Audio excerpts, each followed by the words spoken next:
Hey guys, what's going on? I've got a special treat for y'all this week. I've got an interview with writer and author Ben Humeniuk, and we got a little bit of time to kind of discuss, all things comic book and, geeky, a little bit of nerd stuff in there. But we got to spend a little bit of time talking about him and what he does and his comic book, Waking Life. So stay tuned, strap yourselves in, and grab your butts. Because here we go.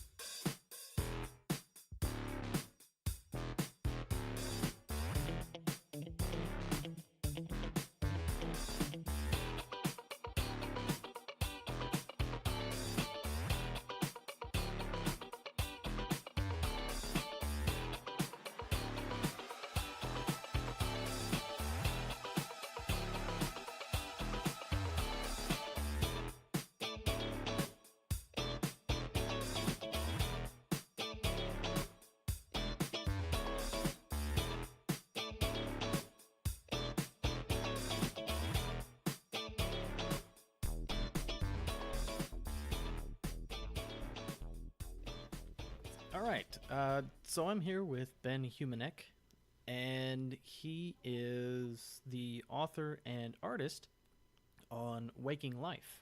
hmm So, as far as your now we talked a little bit at Comic Palooza, but hmm you are a teacher by day, hmm and you teach what subject?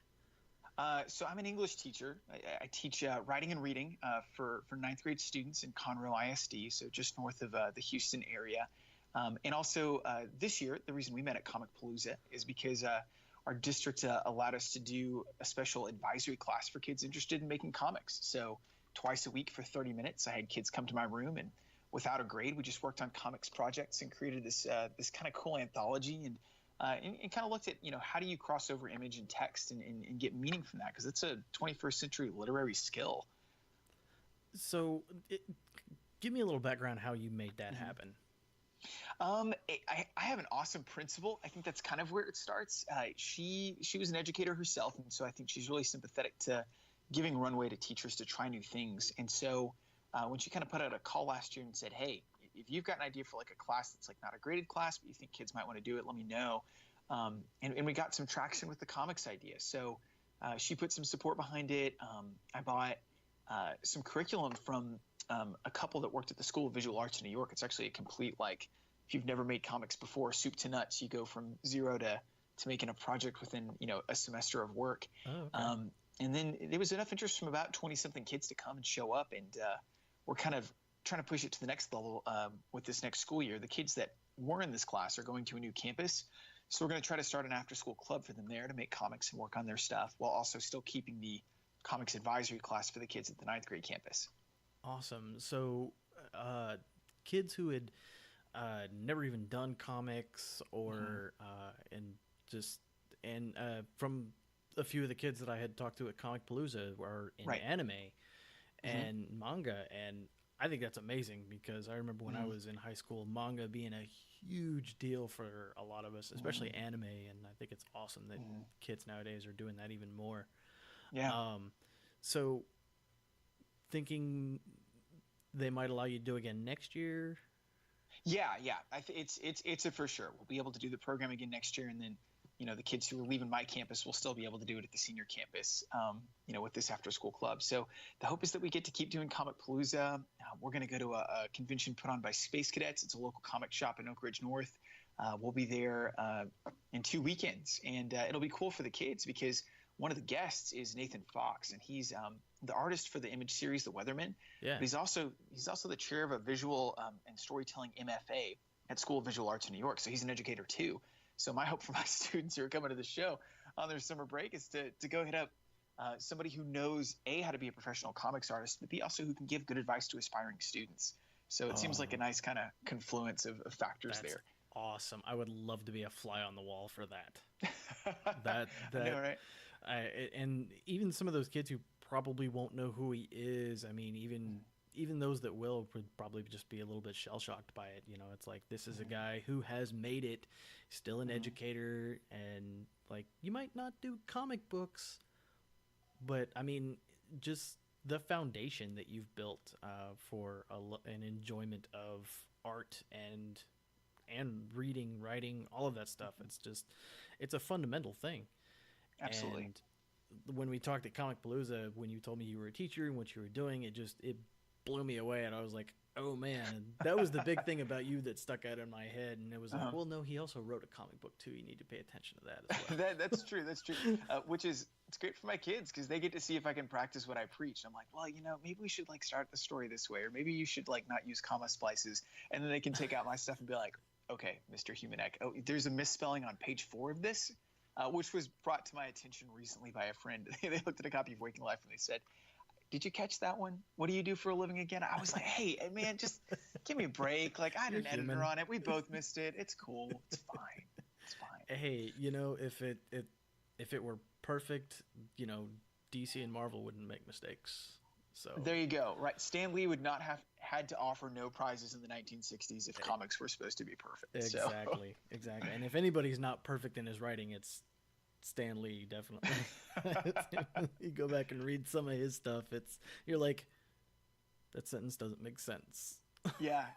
What was it like? Famously, after Amazing Fantasy 15, he forgot that Peter Parker's last name was Parker. So in Amazing Spider-Man #1, he calls him Peter Palmer on accident. They fixed that in the reprints, but yeah. Oops. That's okay. So, I mean, yeah, Stan can get by with a kind of a soupy memory, so I think we've got some grace. I think that people have pretty much just kind of forgiven him for everything. It's just like, it's okay, it's Stan Lee, like, don't worry about it. Yeah, he's an elder statesman of comics. He gets grace. Definitely. Okay, so DC or Marvel for your comics? That's a good question. As a monthly reader, Marvel's been my passion since I glommed onto Spider-Man back in the 6th grade. But as far as collected editions go, I think DC actually. I like reading DC's trades more because I think they've got an eye on keeping good stories in print. Where I think Marvel, it's a little harder to track their stuff down. I mean, they've got the Unlimited program, which I think offsets that. But I don't know. I think it's kind of a tricky question, Walker, because so many great stories for characters at both companies have been written by the same people. Like, you had Jerry Conway, who wrote a great run on Amazing Spider-Man in the 1970s, and then went over and wrote some great Superman stories with Jose Luis Garcia Lopez. Or, you got Bendis, who crossed the pond. You've got John Romita Jr. Yeah, you've got some Marvel guys who defected over there. And so I don't know. I think when people bring their A game, both companies benefit. And since there's such major tiers of the direct market, you want both to be strong and healthy. So I guess not to equivocate too much. The Marvel characters, I think, have a little more nuance just because they were created in the 60s, and Lee and Kirby and Ditko introduced more kind of human fallibility into them, whereas Batman, Superman, these Golden Age characters were more kind of archetypical pulp adventurers, and they've had some personality quirks baked in over time. But I think put them in the hands of a good writer, and it doesn't really matter the company. It's more the story, I think, that carries it for me. Yeah, I know a lot of people ask the question. It's like, I love the heroes of the Marvel universe, but I hate their villains. They're so just plain and one-sided. And when you get over to DC, it's like, I love DC villains, and the heroes are just so plain and one-sided. So so you get the opposite effect. I think to follow up on that, which DC villains would you consider to be the most compelling when you think about like the heavy hitter DC bad guys? Oh, the Joker. The Joker has always been just absolutely top echelon. If it's a DC villain, it's Joker, and then of course Lex Luthor right behind that. Gotcha. And the Joker's always been a huge influence on me, and it's one of those things where people always, it's like, well, who's your favorite DC hero? And I'm just like, well, the Joker, because I can't really say I like one actual DC hero over another. If I had to pick, it boils down to like a Green Lantern, and people are usually like, oh, Hal Jordan. It's like, well, like early you're a John 90s, Stewart guy? Early 90s Hal Jordan, but Kyle Rayner really kind of made me a Green Lantern fan, and because Sure. that was about the time where I was really starting to get into comic books, and he had slid Hmm. in, and so the majority of the time that I spent reading Green Lantern was Kyle Rayner, Yeah. No, and I think that makes sense for a lot of '90s kids, especially with how they used him in JLA with like Grant Morrison. yeah, That's awesome. yeah. So it's like, and then everybody always looks at me, they're like, well, like you like Joker, well, you don't like the Batman, and I'm just kind of like, Hmm.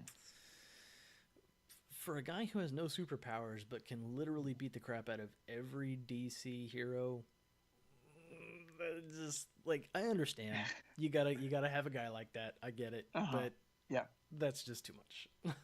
So, San Diego Comic Con being this past weekend at the time of our recording here, what did you think about the announcement of the Three Jokers book by Jeff Johns and Jason Fabok? I missed that. I know that they had talked about it. Hmm. There was a teaser about it a few months ago, but I have missed so much San Diego news over the last couple of days. Work has just been crazy. Understandable. Yeah. But Yeah.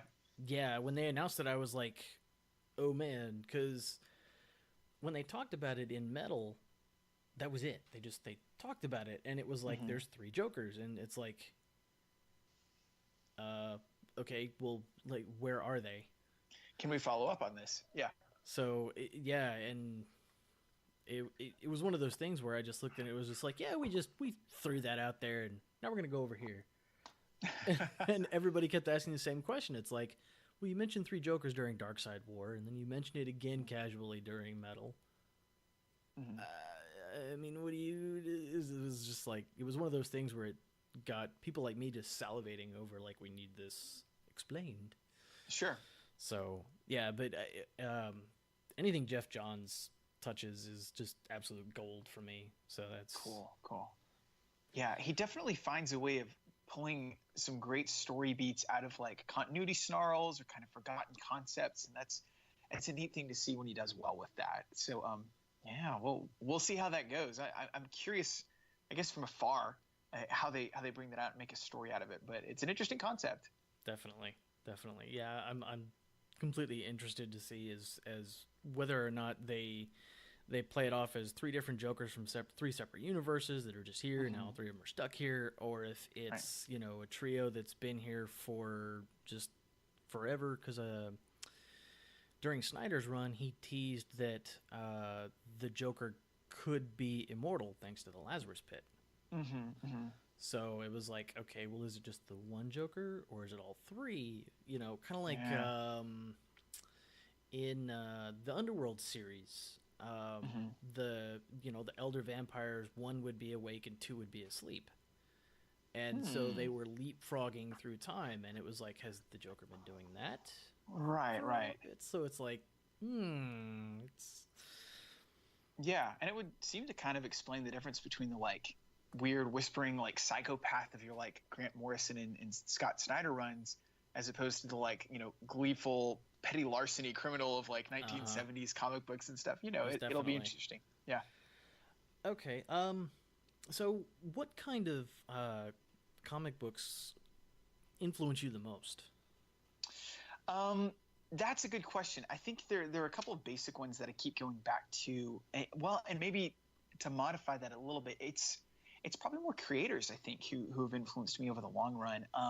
As far as storytelling beats go, I really like the heavy hitters of the 1980s. Some of the prose elements that Alan Moore and Frank Miller brought to comics in that kind of like Definitely. 1980 through 1990 heyday, I just still learn a lot from that and the different voices and styles and what you can do with characters. On a visual and storytelling level, I think John Romita Jr. The first comic I ever bought was Peter Parker Spider-Man number 90, and it was part of this wonderful crossover where the Marvel editors decided with the four Spider titles that were running at the time, Peter Parker would take on a different alternate identity to try to beat a murder rap. So I pick up this book just expecting to read Spider-Man, and instead he travels to the negative zone and gets this like black stealth costume. And I was like, Yeah. who drew this in such a chunky, blocky style? But that was the story thread that hooked me. So I kept going back to that book and began following Romita Jr. And what I didn't realize is I was tapping into a guy who just understood comic storytelling at a very fundamental level. Kind of took that post Kirby dynamism, and mixed it with just some really sensible cinematic elements. So his storytelling's been a big influence. I would say Moebius has been a big one. I can never draw like the man, but just the fidelity to detail he puts into even his most imaginative stuff is so inspiring to me.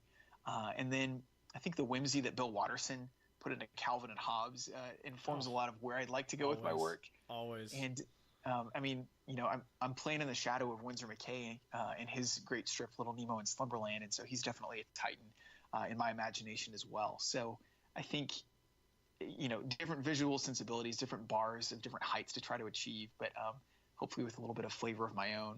But I can't say that there's like one great comic book character that towers above the rest for me in that regard, because again, I like to see how creators play in different sandboxes and maybe like what elements they're bringing out, and what lessons we can learn from that. I mean, do you feel the same way in your comics reading? Has that been true for you? Yeah, my comics reading has definitely evolved greatly over the years.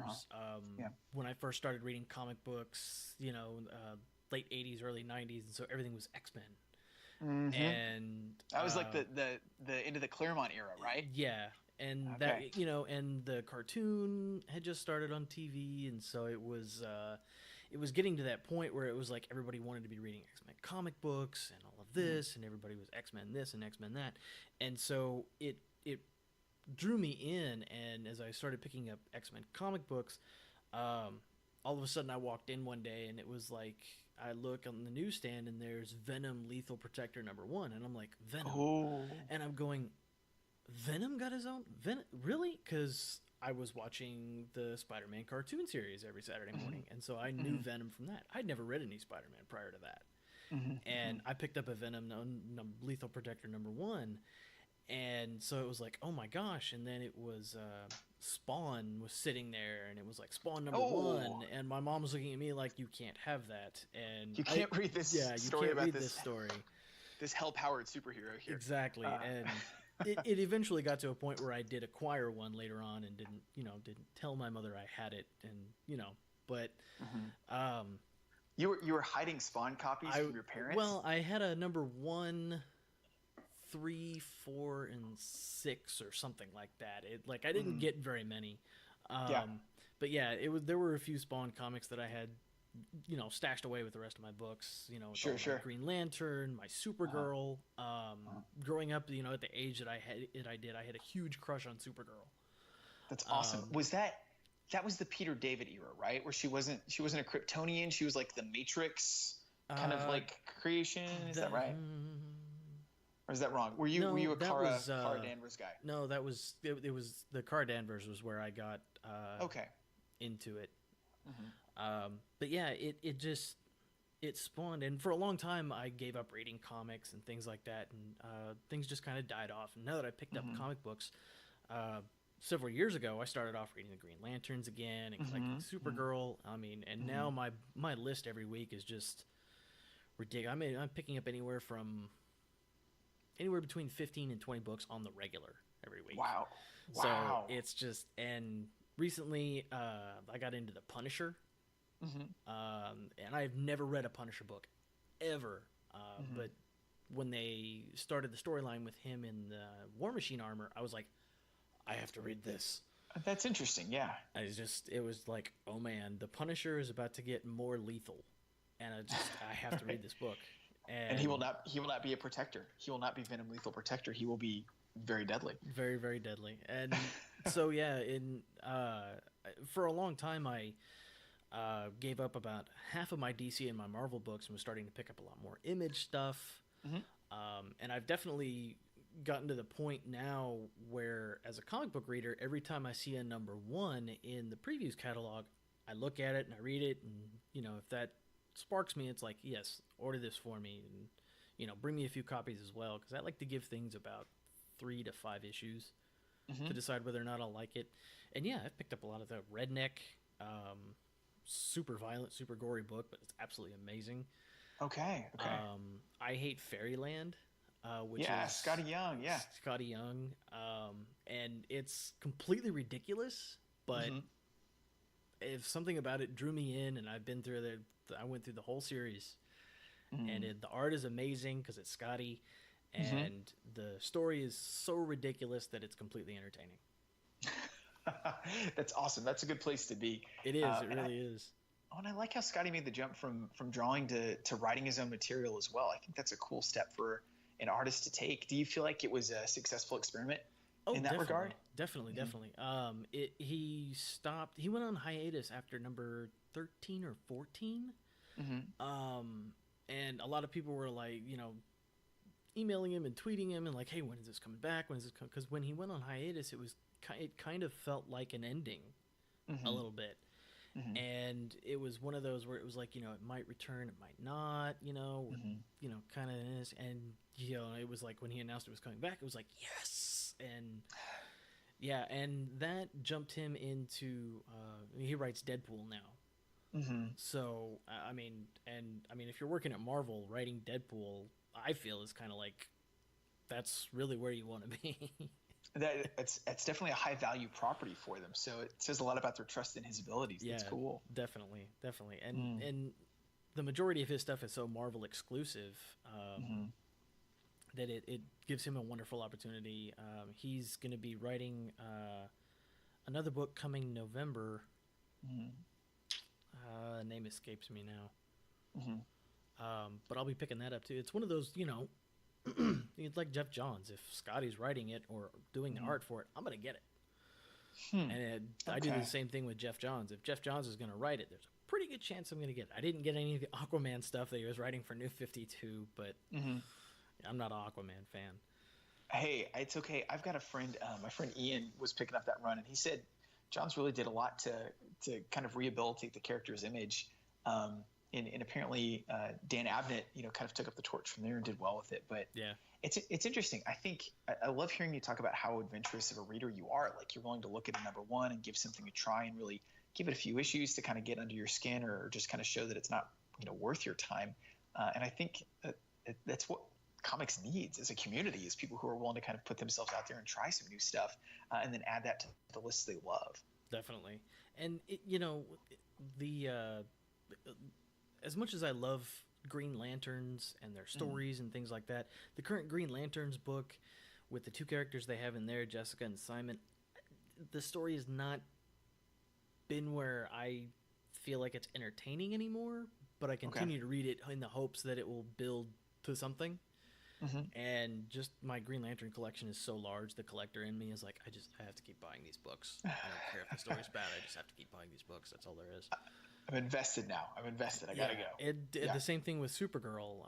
Supergirl for the last year and a half has become super teenage angsty, and I'm not super into that kind of thing, which is kind of the reason why I don't read Spider-Man. All the angst, it just kind of doesn't resonate with me. But with the reboot that they're doing for where she's going to end up, she's going back to the actual Girl of Steel, and she's going to be more out there, and so I'm really excited to see where they're going to be taking it and putting her at the forefront.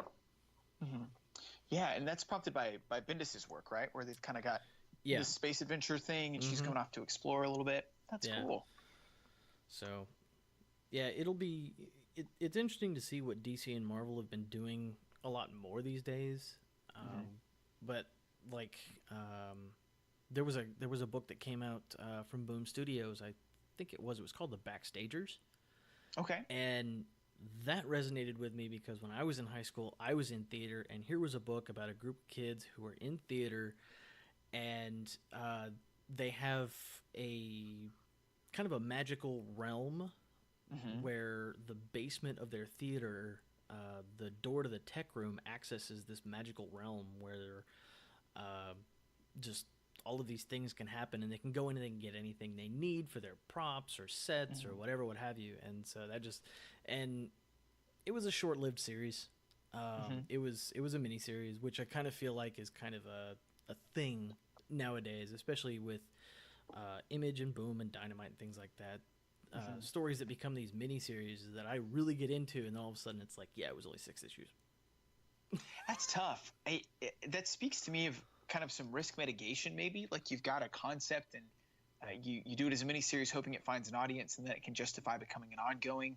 But and I've heard of a few on occasion that get extended, like Joyride was one recently. I know Marcus Toe is doing the art for that, and that went from like 6 to 12, I think, and then they finished their story there. But yeah, no, it'd be cool to have a market that I think allowed for more offbeat or unusual or kind of unique books to have a little bit more runway before they have like an endpoint. But that's at least that's a cool collected volume. I mean, and that's Backstagers is not one that I'd heard much about. So hearing you talk about it, I'm like, oh my gosh, I've got theater kids who would love that book. Like that would be very appropriate to have in my classroom library. And it was I described it, the art style as I don't remember what I compared it to. I compared it to a cartoon that's on Cartoon Network, I believe, nowadays. But the art style is very cartoony, which I was like, I'm okay with this. Like, I don't need to have the art style so detailed, and it's like I can count the number of hairs on this person's head, and like I don't need that all the time. It's something that's just simple and cartoony is completely fine as long as the art tells a lot of the story. Which Absolutely, is what a comic book is supposed to do. Yeah.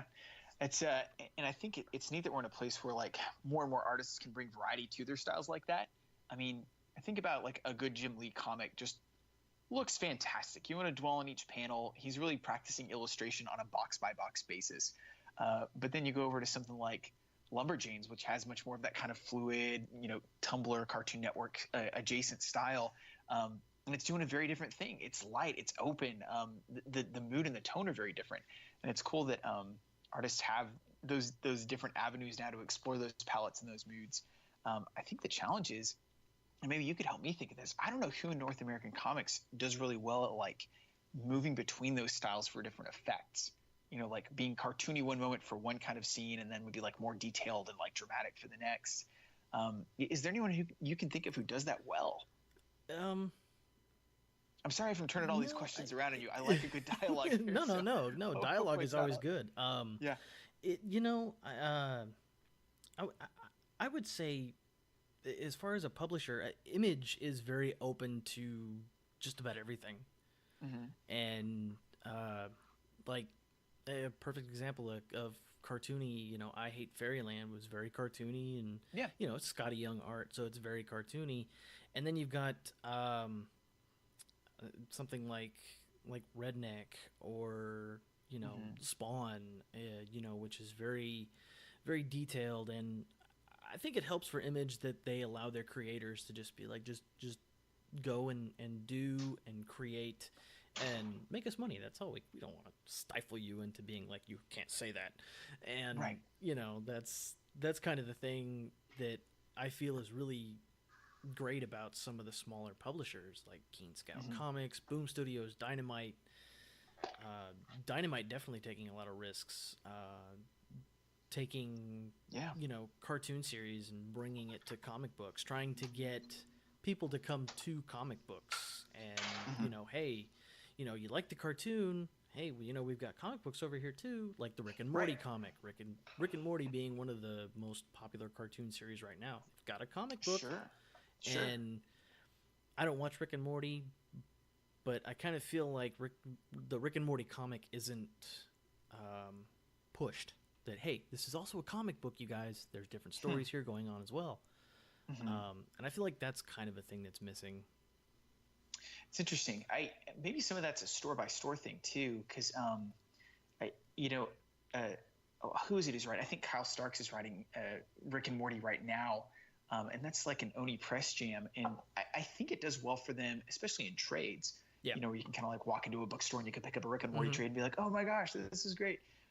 You got to wonder, I mean, that series got renewed for like a 70 episode block. Maybe that gives some more wherewithal for people to see it. But I also think it's kind of a smart bet because, for Oni to publish that Rick and Morty comic, it's not just on their backs. They're actually licensing that work from the studio that creates it. And so that studio's got some financial backing in that as well. I wonder if that kind of like takes down the risk a little bit to do licensed books. I don't know. I'm not under the hood, but I definitely agree. If you're doing licensed work, you got to promote it well so people know to come in and find it. That makes a lot of sense. Yeah. Well, and especially if if you're telling people, hey, this is also a comic book series. There's completely different stories. You might even get some backstory to things that you didn't know because it weren't in the TV show. Sure. And at the same time, it's promoting, hey, go find your local comic shop. That's always, and I always tell people, Marvel movie comes out, DC movie comes out, and everybody comes to me and they go, "You're the comic book guy. Like, what's the deal with?" And yes. I go, "Yes. Well, the gist of it is this, but you really should go over to the local comic book store and pick up like this trade paperback, and you'll be able to get more of your answers." That's a good answer. I was at a pool the other night with some buds, and their kids were running around, and they're like, "Hey, come here, we got a question for you." And I'm like, "Where's this gonna go?" And they're like, "What's the difference between Inhumans and X-Men?" And I was like, oh. And here I launched into this like long-winded explanation about, well, you see, 20th Century Fox has the movie rights, and so Marvel has been pushing the X-Men property, whatever. I could easily just tell them, guys, why don't you go check out X-Trade paperback of X-Men, or the Death of Inhuman series that Donny Cates writing right now. Like, that would have been a way better idea. Walker, I need to use this strategy. Like, yeah, definitely. For goodness sake, I'm a teacher. Like, I'll refer people to books. Why can't I refer them to comics if they don't know? That's great. Yeah, I definitely refer people to comics all the time, and I always tell them, it's like, I enjoy promoting my local comic shop, but not everybody has time to find their local comic shop, and a lot of people don't even have one near them, and so it's like, just pick up Comixology, start diving off into the Comixology. Once you dive off into Comixology, it's like YouTube. Once you start clicking those suggestions, you end up in a veritable black hole, and you're like, all of a sudden you've signed up for the Comixology Unlimited, and you're borrowing books, and you go to borrow another book, and it goes, "I'm sorry, you've reached your max 50. You need to read some of these books and return them." And you're like, "Oh my God, I don't have time for all of this." It's awesome. It's crazy. So I always tell people, it's like, like, here's kind of the gist of the explanation, but this is where they got it, especially with Infinity War when that came out. Sure. It was like, where did they pull all of this stuff? And like, this is what it's been building to. And it's like, well, if you go over, pick up the Infinity War trade, like, take it with a grain of salt. It's a little bit ridiculous, but that's where they got the Thanos has a crush on the living persona of death, but which otherwise, but that's, and that's where they got where like half of the universe is now dead because it came out of that comic book. The reasons why are completely different, but and so it's like, well, I enjoy explaining it, but at the same time, it's like I could explain it, but then I also would end up trailing off into something else. You would be the Comixology recommendations list. Yeah, you would bring people down the black hole. It would be, because this happened, but this happened because back in such and such, this happened, and that happened because of such, and then all of a sudden it would be like, "I'm sorry, I've confused you, haven't I?" While they're sitting there looking at me going, "What? Spider-Man?" I know that life all too well. I'm right there with you. That it's a lovely place to be. But I think it gives me a sense of like comradeship with our friends who are like sports nerds, for instance, like ones who can do like chapter and verse on like the depth chart of any given NFL team at any time. Like that information is not at my command, but it's at theirs. And there's something about digging into like the deep details of it that's so satisfying. And when you can like get somebody to come down that hole with you, you're like, yes, you're a true believer now. We've connected on a deep level. Exactly. It's nice, and I like the way you say sports nerd.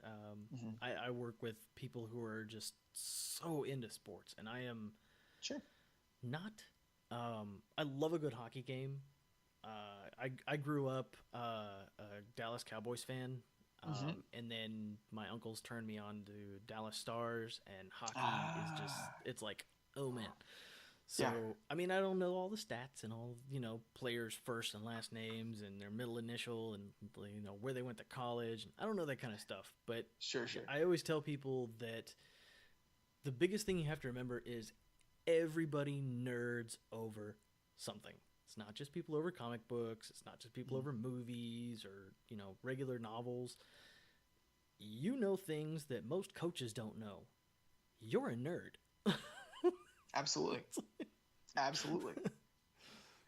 Oh yeah, and it's a beautiful thing, and I think there's more acceptance of that now. This like sense Definitely.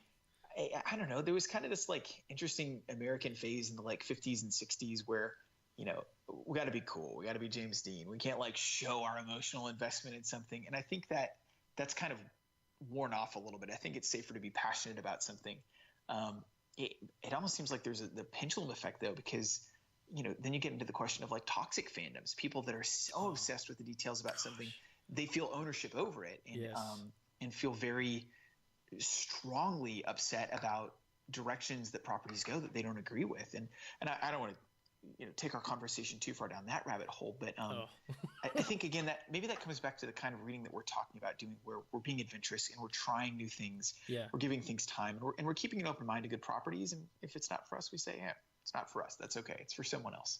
Yeah, and there's been a few books where I picked up, and I got 3 issues in and was like, I don't feel like this is gonna go anywhere, and it's just like, yeah, we're just and Sure. and they pick up and they do other things. The Fix, Image Comics, that I read the first 5 issues of that, and I was like, yeah, not really for me. That's the one with Pretzels the Beagle. Steve Lieber draws it. Nick Spencer, is it Nick Spencer who writes it? I don't remember. It didn't leave the impression. It really didn't. It's okay. Same thing with The Realm. The Realm exploded and blew up, and everybody was like, oh my gosh, this is like the most amazing thing ever. And everybody is like, you love video games, you have to read this. It's like, and I read it and I'm just like, where do you get that I would like this? Because this is video games. Like, this is very fantasia. Like, this is not for me. Like, I can't do that. But yeah, it's interesting to just kind of just put it out there and just try it and see if you like it. You never know what you might find. That's the big deal. And absolutely, I mean, I let people borrow books and trades all the time. And it's like, here, you have a question. You know what? I think I have a copy of that trade. I will bring it to you and let you read it and see if you enjoy this. Yes. So, I mean, I've given away a few trades like that where it's just like, I really love this trade, and they bring it back to me, and it's like, keep it. Like, it's okay. You have loved it very well. Why don't you add this to your collection? And for me, my trade collection is so large. It's just like, if I can give it away, I'm okay with that. Honestly, I've got a colleague at school who says that books have legs, and her books walk off a lot. And I think if we're losing some books because we're introducing people to things we're passionate about, and that's a really good way to invest our time and money, right? Yeah. Like that's totally acceptable. Yeah, I'm okay with it. The individual books, though, no, they stay with me. That's like, you don't get to borrow that.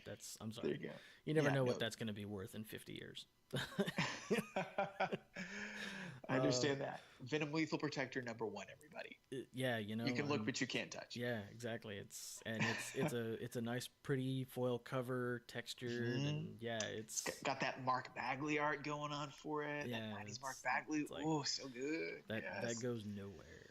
It actually is in a sleeve in a binder with a bunch of the comic book Marvel cards that I used to collect when I was a kid too. It just sits over there on its own. It's like, it just stays over there. That's awesome. Okay, well, what do you say we talk about your book for a little bit? Hey, absolutely. So where did you get the inspiration for Waking Life? I know you talked about Little Adventures in Slumberland, Little Nemo. Right. Yes. So Little Nemo, I don't know. I keep trying to think about when I first stumbled upon that strip, and I think it was sometime in high school, but the way McKay could just render these dream worlds in this kind of like great Art Nouveau style was so it just kind of hits something inside of you that like you can't articulate. You're like, oh, this is wonderful, and it convinces me even though it's surreal. But one of the things Bill Watterson pointed out about Winsor McKay's work is that he wasn't as interested in creating characters as he was in creating scenarios, and so the characters of Little Nemo never really had like a well-developed internal life, and a couple years ago, there was an anthology project that Locust Moon Press put out in Philadelphia, and it was called Dream Another Dream, and it was this oversized book of tribute comics to Little Nemo done by a host of modern creators. And a couple of them played with the idea of like, what does the inner life of X character or Y character look like? And I think based off that, the idea just started germinating in my mind. What would it take to, look like to take these archetypes from the 1900s and put them into a modern context and kind of explore what they're like under the hood and what do they look like over time and how do they deal with maybe being timeless? And that it really kind of honed itself in on the story of the princess character who invites Nemo to be her playmate in Slumberland and kind of gets him into all these like misadventures. What would it be like for her if her friends kept growing up and moving on, kind of like, Peter Pan? So I think from that, ideas started to kind of form around it, like a pearl around dust, if I can use a very over the top analogy. But that was about 2015, and at that point I was commuting back and forth to work at a nonprofit in Houston, and so I just kind of started stockpiling ideas and sketching out notes about where I think the story would go. And by the time 2016 rolled around, I felt like I had enough material to start doing it as a webcomic, and proposed it to a couple of publishers, and Comiker Press and Shawnee Williams were gracious enough to take me up on doing the series. So I was really thankful for their support behind it. But we're trucking along, nearly done with book 2, and I'm scripting book 3 right now. Man, so tell me a little bit about. And this is kind of a little bit of a different story from the Adventures in Slumberland. What are some of the major differences? Mm-hmm. Well, for one, it takes place largely in our world, and so in Little Nemo would go to sleep and he would have just these kind of like bizarre Jungian adventures, while running away from walking chairs and tables, or being chased by giant turkeys, or getting in trouble with his friend Flip, who would like take them in an airship all around the world and upset like different native populations. For waking life, the princess has come to the real world because she's trying to reinvest in her most recent friendship with a kid named Robbie, who just really wants to be an animator and kind of wants to hone in on that as a high school student.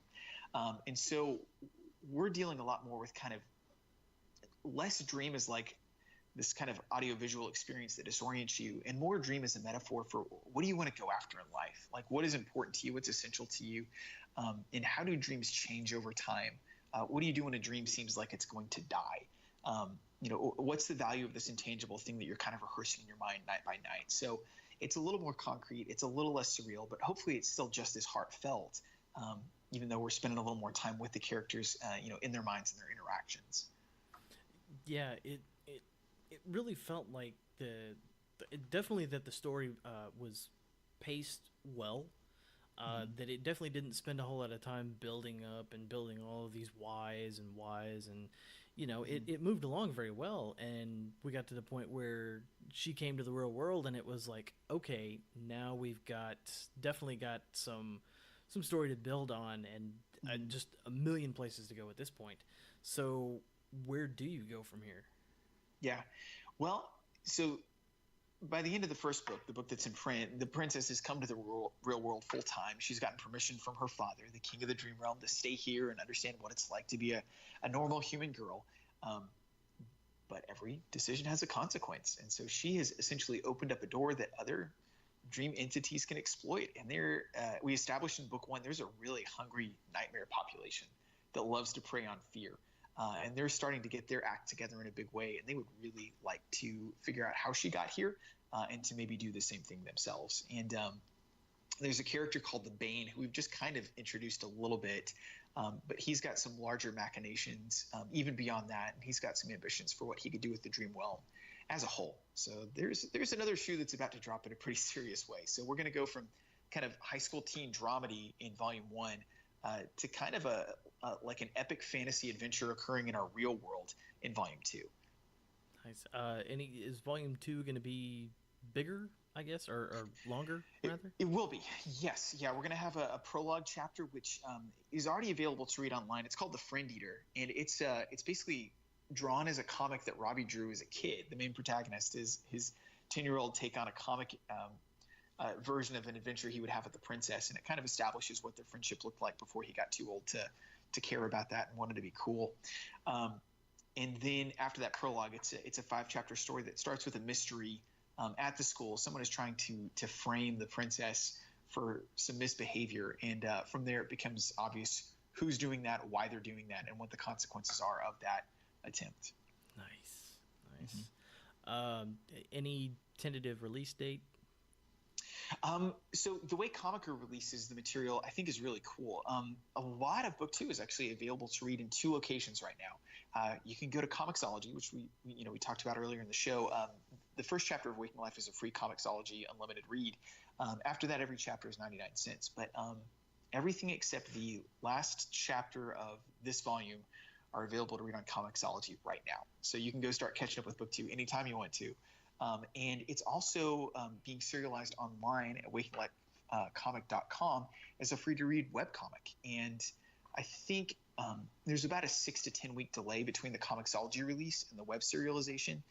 So Comixology's got the freshest stuff, but you can still go read about half of Book 2 right now as it exists on the Waking Life comic website. Cool. And as far as print goes, that's a conversation that I'm having with Comiker right now.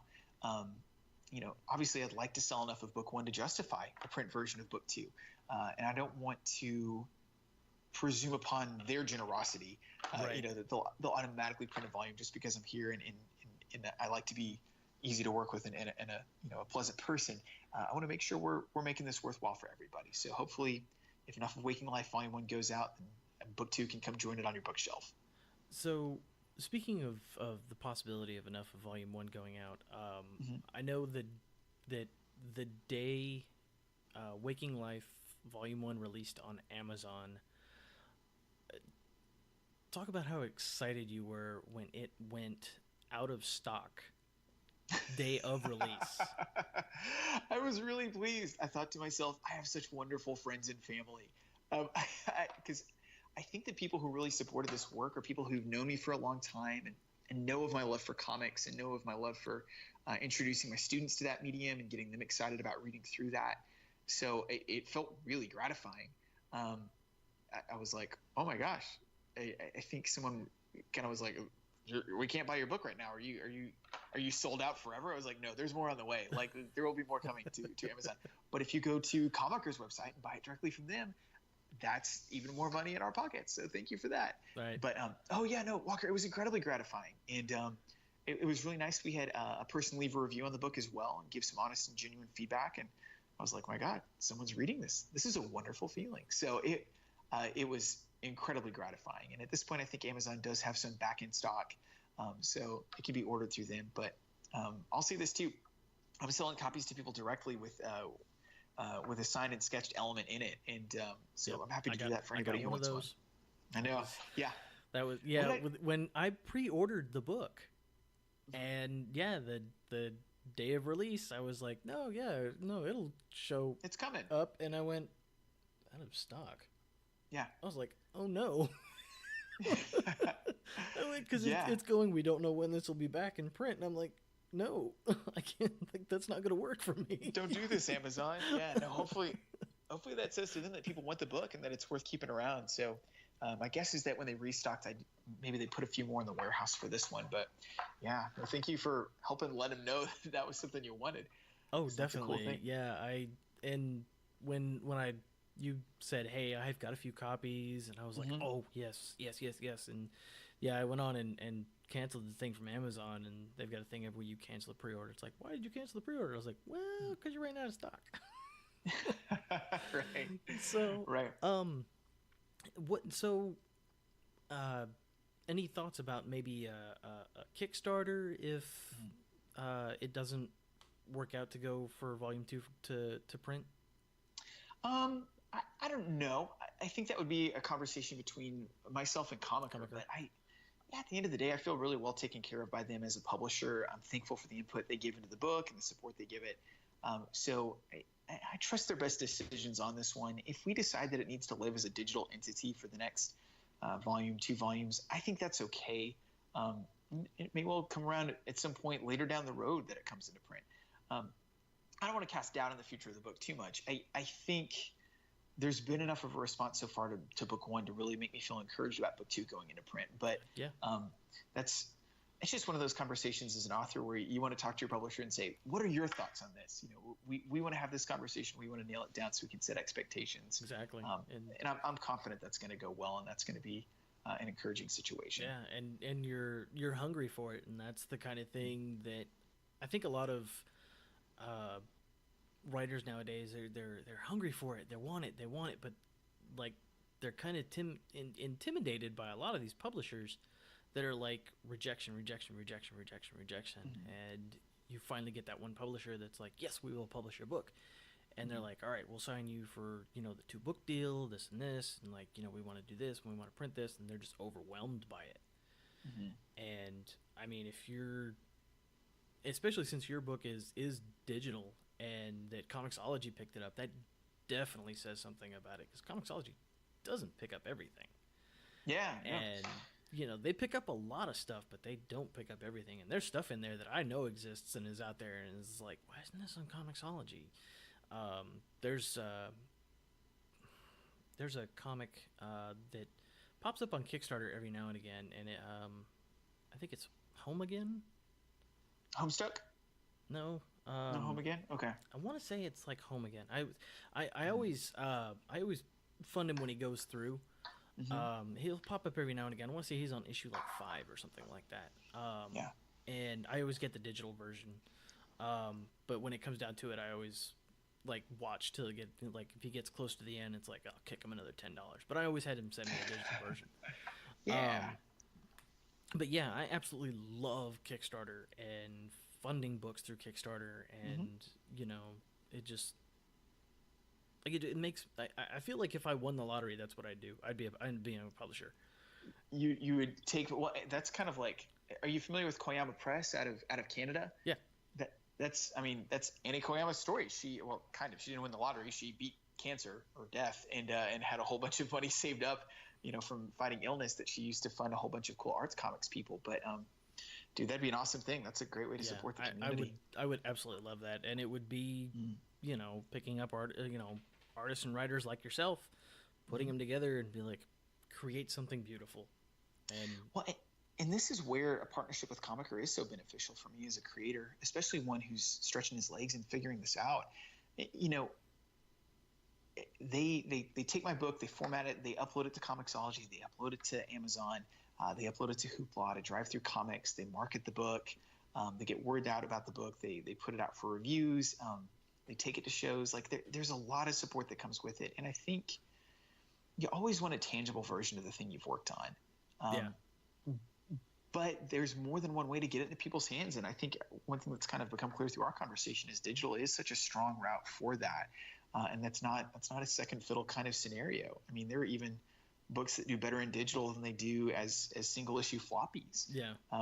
And I don't know. I think that speaks to a growing audience and greater ease of access there. But one of the other cool things I love about Comiker is that it's a creator participation model, creator owned, not creator participation. It's creator owned, just like Image, which means that all of the IP is still in the hands of the creator that makes it, and they're able to take it to market, for different variations like film, TV, games, etc., as they so choose. There's no restriction on that, and also Comiker's got a big focus on diversity in their content. One of their guiding lights for their series is that they need to have diverse casts, and ideally that we've got a large creatorship that's also made up of a diverse population as well. So I think that ethos is something that's very refreshing in our industry. I love that's something they're pushing, and that's one of the reasons that I love my relationship with them, and I'm excited to continue that relationship for as long as I could publish work. If they're willing to give me a home for other projects in the future, I want to keep working with them. That's good that you found that home, and it's nice to have that where you feel like you're most comfortable, and they've taken care enough of you to the point where you feel like, if I go anywhere else, there's a chance that, they won't treat me as well, or they'll take some of the property from me. And, you definitely don't want that, especially when you've created something from scratch like you have. Yeah. Or borrowed from a property that's in the public domain, if I'm being honest. Well, but that's part of the joy. I mean, that's why Kareem Abdul-Jabbar can write a Sherlock Holmes novel, because that character is in the public domain, and there's something nice about being able to add on to the legacy of stuff that's out there in a neat way. Definitely.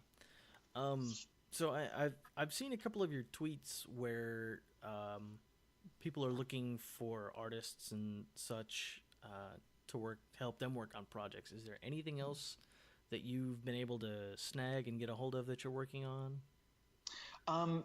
I am in negotiation right now with an educational publisher about a 4-book series that would be geared for a young reader audience. I'm not at liberty to discuss the content right now. I signed like an NDA. That was kind of fun. Yeah. But those are nice and heavy. Yeah, it's a project that would be out next summer, and will probably necessitate me taking a hiatus from Waking Life. So ideally, I'll finish the second volume and then take a hiatus before the third and final volume. But again, it comes back to Comicers' generosity. I've already made them aware of the opportunity. They've said, we're excited for you. Like, definitely we're fans of your work. We want you to be able to do this project. So feel free to make it happen, and we're ready to go as soon as you're ready to come back. Awesome. Or I'm not really leaving, but start work on the third book. But right. That's part of the reason I'm trying to get it scripted out now, so that I can have it ready to go when this second project is done, so I can go back to it. Awesome. Okay, so final big question for you to wrap your head around. Okay. If it's too much, let me know. Sure. But what is your dream comic book to work on, and who would be your dream team to work with you on it? That's a really interesting question. I think that probably takes some humility to answer it, right? Because as someone who's writing and drawing like the material at the same time right now, I'm like, oh, well, I've got 5 story ideas in my back pocket that'd be wonderful to work on, and I would love to work with myself on that. That would be so great. But I think in the spirit of the exercise, I would love to move into a place where maybe I can take on a writing load of more books in addition to the stuff I illustrate myself. I think in that circumstance, I'd really be interested in doing some creator-owned work with some colleagues of mine, like Matt Krotz, who's a cartoonist. He does a series called Kyrie. That's also coming out through Comicer. It's this like Indiana Jones meets Library of Alexandria kind of adventure that's so cool and so lushly drawn. I would love to work with Matt on something. Likewise, I've got a friend, Johnny Jimison, who did a blurb for the back of Waking Life Book 1. He's got an all-ages graphic novel series called the Dragon Lord Saga that's just like Lord of the Rings meets Calvin and Hobbes. And he's got like a Pixar Studios level of genius for a story that I would love to just kind of glom onto and work with in that respect. I think if a publisher just backed up the money truck tomorrow and said, we'll hire anybody you'd like to work with, I think it would be a dream to have someone like Chris Samney illustrate something just so I could understand what's going on in his mind, because the way he simplifies and makes his choices is so compelling. Same with a guy like Doc Shaner. I mean, these are all people who are just, I think, heavy hitters and are artists. And by God, if I could resurrect someone from the dead, let's bring Joe Kubert back, because I've been reading some of those old Tarzan strips, and the way that guy just draws with a brush is so, unmatched. It's amazing. It's just, that brush is just an extension of him, and he just he just walks up and just goes up to the canvas and goes boop. Yep, there it is. That's it. So print it. Maybe the true answer is that I need to go to Joe Kubert's school, and I need to meet some of the students there who are like the next generation of talent, and understand the lessons they're learning from him and his inspiration. You know. Okay. Yeah. That was all from my in-depth line of questioning. Hey, we got an hour out of it. Thank you for chasing so many tangents with me. I appreciate you letting me kind of be not at all. Rabbit trail here. As I was coming up with these questions, I'm like, I hope this is at least a half hour. You definitely got your money's worth. Yeah, we definitely got those. Yeah, I looked over at the time and I'm like, I haven't done an hour show in a really long time. That's okay. So, okay, well, this has been Humeniuk's one and only appearance on the Walker the Geek podcast. Thank you for. No, definitely not. I hope not. So where can people find you? A couple places. I'm on Instagram at ben.humeniuk. I am on Twitter at Ben Humeniuk. There's no dot on Twitter for me. And then you can also check out what's going on with Waking Life right now at wakinglifecomic.com. And again, that'll get you pretty far into the currently serializing storyline. And all of book one's on there as well. So if you want to read it for free, you do not have to pirate it. It is right there for you to look at. Please go look at it. Yeah, please don't pirate this book. Go read it and buy with the current issues of the book. All that stuff will be linked in the description for this week. Awesome. And yeah, we'll get it out there. And yeah, best of luck to you getting book 2 finished and enjoying what's left of your summer, since you're back to school in a couple of weeks. That's true. It's good. It's all good. So back to work. Yep. Well, Walker, thank you for your time. I really do appreciate it, man. Oh no, thank you for coming on so late. And I know your wife is looking at you like, he hasn't helped me finish doing laundry yet. So I got to work on the laundry. That's okay. That's part of the joy. I will say this. One of the lessons that Robbie in Waking Life learns is that you've got to do it with family. And I have found that to be so true. I'm thankful for my family's support. So I want to do laundry well because they support me well. Yes. My wife does the same thing. When I told her that I was like, yeah, at 8:30 I've got an interview to do. And she when I record, she usually locks herself in the bedroom, watches TV, and the house is pretty quiet. But yeah, she looked at me and she goes, 8:30. He's like, that's kind of early for you. And I was like, well, I didn't want to do it at 10 o'clock at night when he's probably going to bed. I appreciate that. You empathize with the life of a teacher. Bless you. Thank you. Well, I don't do much in the way of sleep generally. I'm up at work at 7 a.m. anyway, so it's oh my, okay. Yeah, but hey, if at 10 o'clock at night everything is dead silent and I feel the need to record, I'm on it. So it's more power to you. Yeah, definitely. All right, thank you, sir, and you have a wonderful rest of your summer. Thanks, man. Appreciate it. We'll talk to you later. All right, bye. Take care.